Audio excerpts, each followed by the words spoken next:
and welcome to this week's episode of Sales Success with Lixxy, where we are passionate about helping you transform the sales in your business so you can get fully booked. Today, we are going to be joined by Naomi Rose, who is your digital GP. So with over 20 years of experience, Naomi believes that everyone should have a business that they are passionate about, and she's on a mission to help as many people as possible achieve that goal.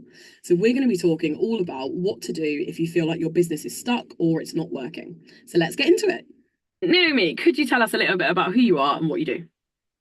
I can indeed. So I'm Naomi. I'm known as a digital GP because I help businesses when they get a bit stuck. So think of me like a doctor, like you go to your doctor when you're not very well. You would come to me when your business is a bit stuck, not sure where to go. I help people grow their businesses effectively. That's what I do. So I look at the big picture stuff, the strategy and marketing, and find solutions that's right for each business owner because every business is unique. I love that. It's such a wide topic of things that you help people with, I think, isn't it? Yeah, I'm definitely top level stuff. So I mean I like the detail, don't get me wrong. Sometimes get a bit too far into the detail, but actually sometimes it's about just looking at the big picture. And when you're in the business and doing stuff in your business, you can't always see that when Mm. you're in the thick of it. You're serving clients, you're trying to do all of the jobs, and usually as a small medium business owner, you've got a lot of hats that you're wearing at any one time. So that's where I can help because I can look at what's going on and help find out what needs to change, maybe, and what needs to stop, or just take some of that overwhelm away because it's so overwhelming doing everything, isn't Mm. Yeah, for it? sure. Especially when you're like a solopreneur and it's just you in the business at the moment because you're not yet at the size where you can hire a team. Being all of the things is it's time consuming, I think, is the biggest thing. And also it can feel really overwhelming if you kind of sit back and think about all the things that you could be doing in the business as well. Yeah, and sometimes it's just you don't know when to take that leap of faith and get help. That Mm. is a really big decision to make. And that's where sometimes I can just look at strategically from a business point of view, what is actually going on and where you're best investing your money. I see so many people struggling and I think you could just spend a little bit of money because you're costing your business a lot more than the little bit you would spend to get an extra pair of hands just to help you with a few bits. Because we all have to invest in business, and particularly when you're doing a service-based business from your own home, which on the face of it has very minimum outlay. So you don't have to put up huge amounts of investments. But we often try and start with very little, which means the growth takes a bit longer sometimes. So it's about thinking smartly about how you can grow it and in the right directions, in the right way that works for you. I like that. Yeah, I like the idea of offsetting how much are you costing the business by not investing. I really like that way of looking at it. And like I've been in business now for 4 years and I have invested the entire time. I've always had a coach. I've always been in a mastermind. Even before I was making money in the business, I paid for it out of my corporate salary because I recognized how important it was and how much quicker I was going to be successful if I invested in the things that I didn't know because I'd never run a business before. Although I'm really good at sales, like the business side of it, where you have to be the accountant and the business manager and a social media expert, like those were things I'd never done before. So I recognized that getting help to do those was definitely a worthwhile investment. Yeah, and I often say my first business was a coffee shop. So I had a cafe bar and then I later had a bakery. There is no way I could have opened that without investment. It wouldn't have been, I needed equipment, I needed staff, I needed training, I needed licensing, I needed to do a full rebuild. But yeah, when we sit at home at our own computer, you think, well, I probably just need to make sure I've got all the legalities in place and then off I go. Actually, I wouldn't, it's about really thinking about what the goals are and how you're going to get there in the best way for you. And that is getting the help you need when you need it, Yeah, for because sure. that is so essential. Yeah, for sure. And also I think it's about like what way do you want to run the business? Do you want to be all of the things in the business all of the time? Especially if those things aren't in like your zone of genius, if they're not things you enjoy doing or you're not very good at them. Most of us have built businesses because we're passionate about one thing but not all of the other things. So if there are things that you can delegate or offload to a an employee or a contractor, then I think that's a worthwhile investment because you can then spend more time on the things that you actually enjoy doing. Yeah. And there are things that only you can do as a business owner, and there are things that other people can do that are much better. It's also about thinking about sustainability, because particularly if you work one-to-one base, so if you mostly work with one-to-one clients, I often say, if you stopped, would your business stop? And if the answer is yes, then you've not got a sustainable business. So there needs to be a different strategy in place. And that does sometimes mean having support in the form of a team there. That means if for whatever reason you needed to step back for couple of weeks or longer, operations would happen. Mm. Maybe the driving force behind it, you won't be necessarily driving it forward, but it doesn't mean there's a drop in service because you're not there. So that's what I often think about when I'm working with people is when you want to grow your business, what does sustainability look like for you and how best is that strategy going to work for you in your life? And it's all about the balance as well. That is something that's really, really difficult to get right. I will put my hands up and say I do not get balance right 100% of the time, probably 80% of the time I get it wrong. But I know it's so important to get that balance. And I want people to be able to have that and be able to know that they can confidently take steps back where they need to and put the right strategy in place so it works Mm. for them. Yeah, it's a really good point. There's always that recurring meme, isn't there, that you left the 9 to 5 to run your own business so you didn't have to work 9 to 5 and now you're working 24/7. Which I think it's quite a funny meme, but I think it's quite an important point for business owners to kind of take note of that. Yes, we run businesses and we are the cornerstone of the business, but if you've built your business in the right way, then you don't have to be working 24/7, and it should continue running if you take a day off. It shouldn't be so solely focused on you and what you're doing. Yeah, absolutely. So in the digital DP, if you've got a client that's coming to you, let's say they've had some success, but they are plateauing perhaps and they're not growing at the rate that they want to. Are there steps that you would take them through to start with to kind of help them identify what's going well, what's not going well? What does that look like? Yeah, absolutely. I mean, I use a method which I've used for years and years and years. I've used it in my own businesses, I've used it in other businesses, and I use it with clients now. And it's my API method. So it's a bit of a play on words, being digital and all of that. But API stands for Audit, Plan, Implement. So it doesn't matter what stage you are of your business journey. So I tend not to work with startups because there are a lot of people that give a lot of support for startups. I tend to work with people who have been in business at least a year, Mhm. probably longer. And we get into where you are exactly right now. What is going on right now? We get the picture because that way, when we have information, we then can then work out where we got to go next. So it's about finding what's going on, Mm. getting a bit of an understanding of where they are, where they're looking to go, and also find out what they feel is working and what they don't like doing. Because often if you're not doing something, there's a reason. So we Mm. just try and get into the details of what's going on. And then once we've got that kind of idea of where they are now, we'll put a plan in place. So it's about the planning. So the P part of the API. So you need a plan, you need goals, you need a business vision. I've just actually finished a workshop doing called the Business Vision Reboot and a challenge this week for goal getters. So it is about setting that direction, that kind of guiding compass that gets you to where you want to be. And that's about the planning stage of it. And then the implementation part is the doing the plan. We've done the plan, we've done the planning, now you've got to do the plan. And that's sometimes actually even harder than writing the actual plan, is doing the plan. But when you do the implementation part, it's not just about executing all the steps and going, I've done it. It's about keeping an eye on what's going on. So there are measurements in place, there are trackers, so we can see what's going on. Because as most of us know, every great plan never goes to plan. There is always something that changes, moves. Maybe you move, maybe you realize that the plan you had isn't the one that's going to work, but it's being able to stay on top of the plan, know what's going on so that the right changes can be made and implemented and adjusted so that it keeps you on track in the direction that you want to head, which takes you to the big picture of what your vision looks like for your business. And that's how I tend to work with people. It's a really, really simple method, but it's really effective and it keeps people moving forward. And ultimately, I just do that over and over again. So once you kind of got to a point of implementation, like now it's like a really great time to audit where your business is in 2024. And I've been doing that with a lot of people already and setting goals for 2025. And it sounds a bit daunting given we've got like a really big event coming up in the next few weeks, but actually You can go into 2025 knowing you've got a plan because you know what's working, what isn't. So that's generally how I work with people, and I find I get results from doing this method.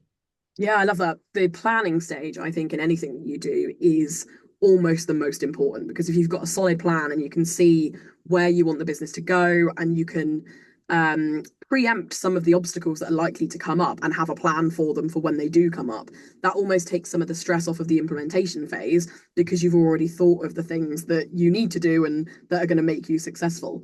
And I like what you said there about the fact that you're spending time now looking at what's working and not what's not working in the business. I think November is the ideal time for that because once we get into December, we're in Christmas mode and no one wants to be Yeah. thinking about 2025 yet. We want to be drinking eggnog and eating Christmas dinner. And if you leave it to like the beginning of January, then you're almost on the back foot at the beginning of next year because then you've got to do all your planning for the year. So yeah, I really like that you spend November doing all of that planning. I think that's really key. Yeah, it definitely, I think for some people it can feel overwhelming, but actually it's a really good time to just step back and kind of go, right, let's just work out where to go next. And it keeps planning is really absolutely key. But I remember when I opened the cafe, I didn't have professional baking experience. I never run a business. It was really, it was quite mad what I did. I really sometimes can't believe I did it at the time now. The only thing I had was a plan. I literally had this plan. It was a massive spreadsheet and I held on to it. I honestly, I would panic if I didn't have this spreadsheet on me at any one point. And it got me to where I could open a cafe in 8 weeks, which if you'd seen the building beforehand, it was didn't even have a kitchen. And how I managed to get that open with now knowing what I was doing, I do not know. But I had a plan. And no, like I there was lots of things I didn't know. And every time, like I did another step in the plan, there was a new thing that I realized I needed building control and I needed this license. I'm like, I have no idea what I'm doing, but at least I have a plan. But but the good thing about it was because I had the plan and I had track of everything that was going on about it, I could then go, okay, right, well, let's figure out who we need to talk to about building control. And it would just, we would make it work because that's what we had. We had the structure. So planning is so essential. And like you say, now is a really good time to get into that. Yeah, for sure. I was at an event last week and I was talking to somebody who doesn't often take time out of their, but so the event was a goal setting event for your business for next year. And one of the business owners I was talking to was talking about the fact that she doesn't often take time out of the business to do things like that. And we were talking about getting the balance right of working in the business, so keeping things going and doing the delivery and all that kind of stuff, and working on the business, which is where kind of this would fall in, is what are you doing to grow the business? What's the plan that you've got? And I love that you went into the bakery with no experience, but you had a robust plan, and that is the reason that you were so successful is because you mapped out ahead of time what you were going to do. And I think it's really important, like making time to work on the business and how you're going to grow, instead of focusing solely on working in the business and just keeping things going as they are.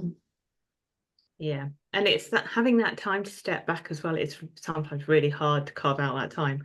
But I would actually put days in now for next year of when you're going to take that step back and review. Just book them in because I mean, I had to re-strategize so many times in my businesses, like take a step back and look at what I'm doing. Again, I'm doing it now.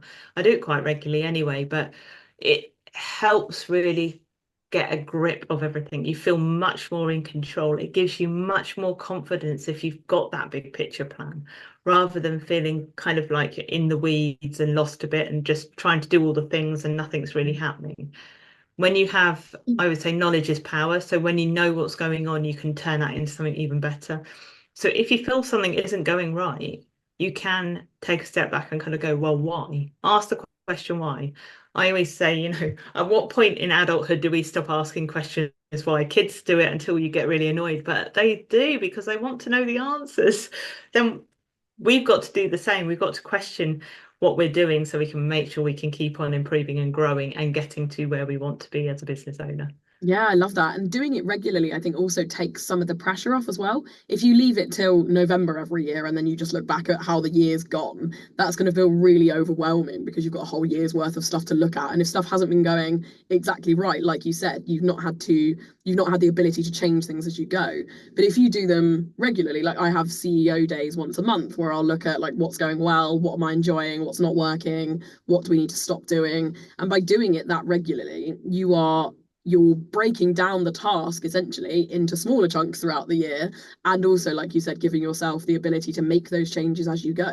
Because I think one of the biggest mistakes that I see business owners make is that they'll pick a strategy and they'll be so focused on that strategy and following that strategy that even when it's not going well, they'll continue to follow it because that's the strategy that they laid out.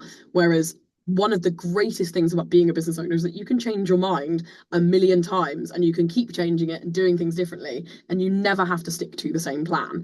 Unlike when you're working in corporate and you're kind of given a strategy that you have to follow. I think that's one of the biggest things about being one of the biggest benefits of being a business owner is that you never have to stick to doing the same thing just because it's what you decided a month ago you were going to do.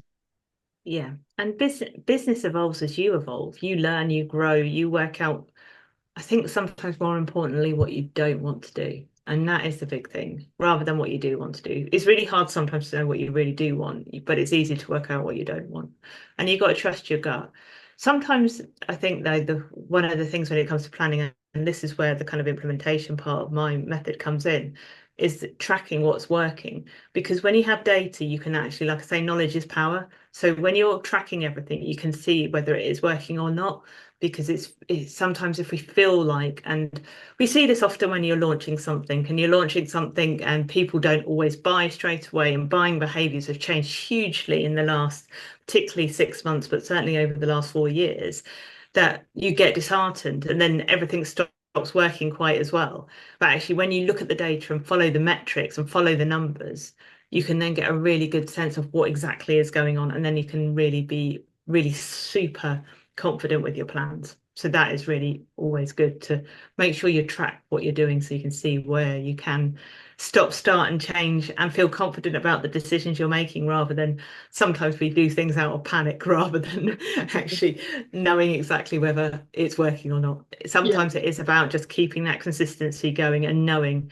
I always use the example of when I started the cafe, I budgeted for a loss in the first year. I didn't expect to make any money. And that is exactly, in fact, I almost broke even. It was really, really close, but I knew I was going to do that because I knew it had taken a year of growth and investment to get me to where I wanted to be. So it's funny sometimes how we can look at like setting our goals and see they're not working and maybe get a bit upset about them. But actually, when you track it and look at the data and work out what's going on, you can then get a real clear picture of actually what you should and what you should be doing, and then make the changes for the right decision for you ultimately. Yeah, exactly. And I love that you went into it expecting a loss. I think that's great. Like, and that's the thing, like being honest with yourself about what the result is likely to be. Like, we quite often see people online like, oh, you create this digital product and you can make an extra six figures or whatever it is. And that's probably accurate, but not in the next 30 days. Like, let's be honest, there's a lot of work that goes into that before you get to the point where that digital product is going to make you like thousands of pounds. But just going into it knowing that, I think makes a big difference because it helps shape the action that you're taking and the effort that you're putting in, and most importantly it stops you getting disheartened as well. If you go into any business thinking you're going to be an overnight success, you're going to be very quickly disappointed and it'll probably put you off. But if you go in like you did and map out, actually I will make money, but it's going to take me this amount of time and it's going to cost me this much and it's going to take this amount of learning or what have you, then I think you end up being a much better business owner and you end up much happier because you have expected the length of time it's going to take. Yeah. And I think sometimes we have to be realistic and we see it. And this is where sometimes the noise on, particularly on social, gets really, really loud as you see all these success stories. But I know full well and again, I go back to hospitality because it's a really great example. You are service with a smile. You put your best face on when it comes to business. The reality of what goes on behind in that kitchen is a very, very different experience. So you don't actually see what goes on behind the curtains. And I think sometimes we assume that's because the messaging we can really get comparisonitis and feel like we're failing in our business because we've not done all of these things right. I had a cafe for 5 years. I had people telling me that they had never seen me before on the high street in my local town, and they were people that lived in my local town for 30 years. That was honestly, I had people telling me, "Oh, I never knew you were there. I've been there 5 years." And they're like, "You should have done better marketing." I'm like, without actually spoon feeding, like going round and knocking on the door and telling you I'm the business owner.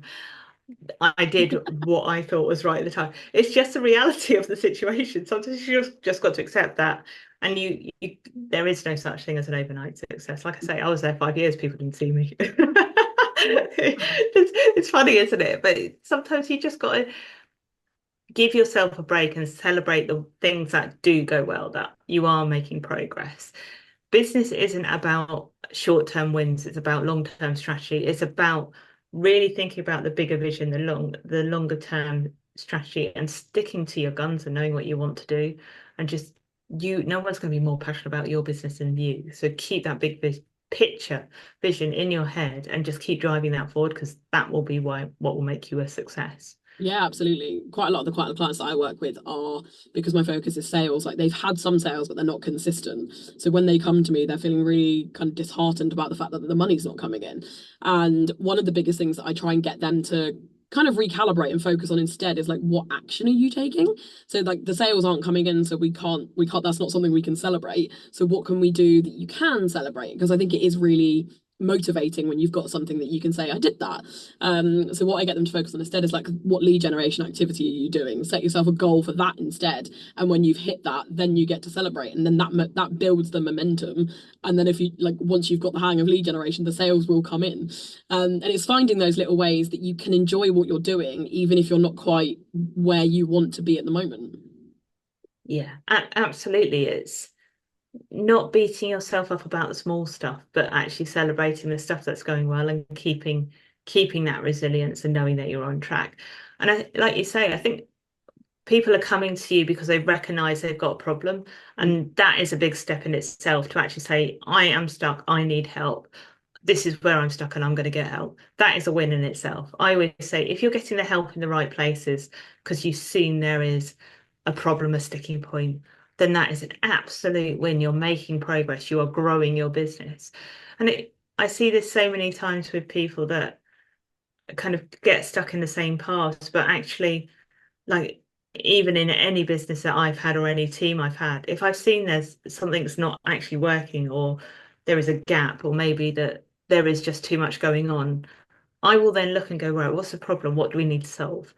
And it's about thinking solution based rather than focusing on the problem. So what's the solution, not what's the problem? And taking a step to finding a solution is business growth. So that is absolutely a win. Yeah, for sure. Like I think there's still, I think, quite a negative connotation around asking for help. But I think when you're a business owner, I think you need to almost kind of check your ego and remember that you're not an expert in everything. Like you're an expert in the thing that the business does. But that doesn't make you an expert in all of the other areas of running a business.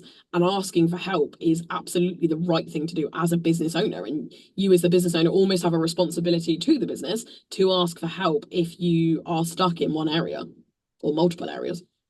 Yeah, I don't like to harp on about the cafe, but actually, if you ever want to know how to ask for help, do a busy Saturday service in a kitchen. I tell you something, you have no problem delegating when you're halfway through that. Yeah, you're literally just yelling commands all over the place to get the job done, because when you've got hangry customers out there, you cannot keep them waiting. And there is only one way to get that done, and that is by team effort for sure. Yeah, I can't imagine. Well, I can imagine. I used to work in hospitality, and yeah, you are absolutely right. When you've got customers in front of you that want service right now, there is nothing that's going to make you delegate more quickly than that. But like, I think that's a good point there. Like, we don't have in our online businesses, we don't have customers like in front of us, but we don't want to get to the point where the customers that we are serving, where their service is dropping because we're refusing to ask for help. Like, that's definitely something that we want to avoid. Yeah, and in hospitality, it's about speed. The key thing you've got is you have a very fine time limit. And I spent a lot of time working out customer experience when I was opening up my business. And it was really looking at what the flow is. So that's working out from the moment people walk into, actually even before them, from the first time they come across my business, whether that's on social, walking past my door, whatever that might be, to the moment they leave and then come back again. It was that constant looking at that experience. Part of that was about how quickly we could serve them. It was about how quickly can we make sales. It was that constant, like, we need to turn tables round, particularly on a Saturday, because we don't want to keep people waiting. Yet Mm. in an online service-based business environment, we get quite complacent about sometimes doing our lead gen. We don't have that same urgency unless we are maybe launching something. But when you got, I tell you what, just if you're ever in a moment where you think I need to do some lead gen, just imagine you've got a row of hangry customers needing coffee, needing lunch, and then channel that speed of doing your lead gen. I think that's a great idea. I think we should all go into it with that attitude from now on. Like, if I don't do my lead gen immediately, I'm going to have 100 people knocking on the door. Yeah, you don't want hangry customers, trust me. They're not fun. Not at all. So yeah, we kind of covered what you would do immediately with a business that feels like they've kind of got stuck. But if someone's listening who feels like they're not growing, but they really are struggling to identify what the problem might be, have you got any advice for what they should do or what they should look at? I if they're struggling to work out what the problem is, and sometimes I get two types of clients. They generally come kind of either they're not making enough sales, they're working too many hours, they're not finding the clients in the right places. That's generally usually the theme. Sometimes there's other things going on, but there's some people come with a solution in mind, they think what the problem is, but actually we actually kind of work it all back. So I actually have a freebie which I can share a link with you. It kind of get into looking at what exactly is going on. And actually, I would step away from your business for a bit, to be honest. If you're not sure what's going on, you've got a problem, it's not quite feeling right, take a break. Biggest thing you can do is take a break. You're not helping by staying in it. Go and have a day away. Just the business isn't going to fall over just because you've taken a bit of the space. Go and do something else. Because I think sometimes we just have to give ourselves time. Sometimes we try and force an answer when we're not quite ready for it. But what I would then just think about is what is it that is kind of stopping you? What is it that's going on? It's usually there's probably something mindset wise going on a little bit. It might be that the people you're working with isn't quite right for you. It might be that you're just not finding that you're kind of connecting with people in the right way. It could be all sorts of different things going on. And if you can't really see what that problem is, but you know there's a disconnect somewhere, then use my free guide. I've got a planning guide, but basically we get into the depths of the audit. So going through everything basically from your top level vision down to what's going on in terms of your visibility strategy. So start with that because sometimes that will highlight where there's a few issues going on, where there is a disconnect. And then that can start to work through exactly what you need to do next to solve that problem. I generally have, and this is from my own experience a little bit, but I found that for my own personal benefit, I always need a business coach. So I am a business coach, but I need a coach. I need someone to keep me on track. And I realized this because I spent 4 years without one. So when I had the cafe, I didn't have one. It was so unbelievably difficult. And I can't believe I never had one. I couldn't find the right one for my type of business. It was really, really difficult. So it was more about finding someone that could help who would understand my business enough in order to keep me going in the right direction that worked for me. So sometimes it is about finding that connect.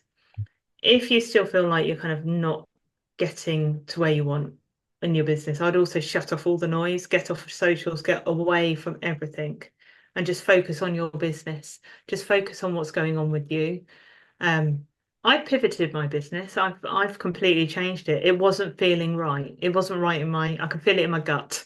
I used to have a method called the Boss It method, which standed for boundaries, organizations, systems. I can't remember the other S off the top of my head now. Why has that gone out of my head? Intuition and trust. So that intuition and trust, I think, is one of the two biggest points of your business. Because if in your gut you're feeling something's not right, you know there's something not right, really. So it's about facing up to that. I had this feeling for about 3 or 4 months, Mm. and I went, you know what, this isn't working for me. And I needed the confidence of someone else to go, no, it isn't working for you. Kind of like, yes, I can see that. And you're like, why didn't you tell me sooner? So off the back of that, it gave me the confidence to completely change and end up where I am now, which I'm so unbelievably happy I did. But again, I think sometimes it's about finding someone you can actually then talk to, and I say find a rubber duck. It was a term I used to use quite a lot, but someone you can basically talk to without anyone necessarily responding, the rubber duck effect. So you can coach yourself through some issues if you're struggling. So that's where I'd start. Just takes time away. If it's not working for you, step away, get clarity, do something different for a little bit. It doesn't have to be weeks. I'm just talking like a few days, but sometimes you can start to see when you step back what's going on, and then Mm. you can start to move forward from there. Yeah, absolutely. If you're too far in it, it's going to be really difficult to see what the issues are. So taking that time away is, I think, is definitely important. And I'm with you. I always have a coach. I've had a coach since I started the business. Like I said, even before I was making any money in the business, because having someone that's further ahead in the journey than you are, that you can say, I've got this problem. Have you encountered this problem before? And how would you solve the problem? I think is so useful. And that's what I love doing for my clients is like they've got the problems in their sales that I've had. So I've probably come across most of the issues that they're having. And it's nice to be able to be that person for them that can then solve those problems more quickly and with less stress for them. Yeah, absolutely. I mean, a lot of my sessions that I do with clients, I ask questions. I probably ask more questions than anything, but it's partly sometimes it's knowing you don't always know the questions to ask yourself to get the right answer. Mm. So sometimes you need someone to give you questions and help you figure out the solution because the only person that's going to solve the problem really is you. It's just that having someone else to draw out what's going on is sometimes what we need. And like you say, having that person that can maybe help push you along, keep you going in that right direction, and help you get to where you want to go to. And I believe it's about finding the right person for you. Absolutely 100%. It's finding the right coach. You'll have different coaches for different stages of your business as well. You don't ever have to stay with any one coach for any length of time. In fact, I always kind of think, and I used to use this example with my staff as well, like any career development, you get to a point where you get in a role where you feel like you need to progress and move. Some people are quite happy doing the same job. But with the staff I had in my business and in all of my teams, because I've been managing staff for quite a long time now, I would actually be pushing them to move on at points because I'm like, it's your time to move on. It's your time to grow. It's the same if you've got a business coach. If it's got to a point where you're like, you need someone else who can push you in this direction, then it's fine to move. It's no, it's you've got to do what's right for your business, and that's what's really important. So if I know that I'm working with someone who I kind of think, actually, I can help you so far, but you will be better off with this person because they will unlock so much more. I'd rather that than have them stay with me and not get to where they need to go to. And that's the great thing about it is there's so much knowledge and so many great people out there that can help you and Mm. help each other. It's it's finding the right people. Yeah, absolutely. And also, you can work with a business coach, and the business coaches generally all focus on the same kind of thing. It's about the strategy in your business and how to grow the business, but each of them teaches it in a different way. And I like in the 4 years that I've been in business, I've had three different coaches because I felt a bit like what you said. Like I felt like I'd learned everything there was to learn from one of them, and I wanted to learn something different or learn it in a different way. So I moved on to the next one. And I think at the different stages of business, you need different coaches. If you learn in a particular way, then you need a different coach. If you feel like you've been with a coach for long enough and you've learned everything they've got to teach, then it's okay to change. Don't feel like you've picked your one, unless they are continuing to get you amazing results. Don't feel like you've got to pick one coach and stay with them for like the rest of your business life. Yeah, absolutely. Do what works for your business and you ultimately. Yeah, absolutely. Well, thank you so much for joining us. It's been lovely chatting to you. And you, it's been great to have me on. So thank you very much for having me. Thank you so much for tuning into today's episode. My three key takeaways from today would be to make time to take time out of your business. So it's really important that you are monitoring what's happening in the business, that you're planning for your next stage. And if you're not taking the time out of your business to do that, then you're doing both you and your business a disservice. And it can feel scary to be taking time out of the business, but it's so important when we're looking to grow. My second takeaway would be to look at investing in your business strategically. So, if there are areas of your business that you really don't enjoy doing or that aren't in your zone of genius and you would rather have someone else do them, then it's okay to ask for help and to invest in that help that you need within your business. The growth that you're looking for is on the other side of investment. So, getting that help that you need or outsourcing that work is where you're going to get to the growth that you want in your business, because it allows you the time that you need to focus on the growth activities within the business. And my third key takeaway would be to keep working on your mindset. I feel like this comes up a lot on most of the episodes that we do, but it's the tool that you have got the most control over, and that makes the biggest difference in everything that you do. And having a mindset practice is just something that we should have built into our daily routine. So whatever you do in the mornings, or maybe while you're having your coffee, be listening to podcasts or affirmations, or be reading a book that helps strengthen your mindset, so that when challenges do come up in the business, you've already got the tools in place to overcome them and to not lose faith in the work that you're doing.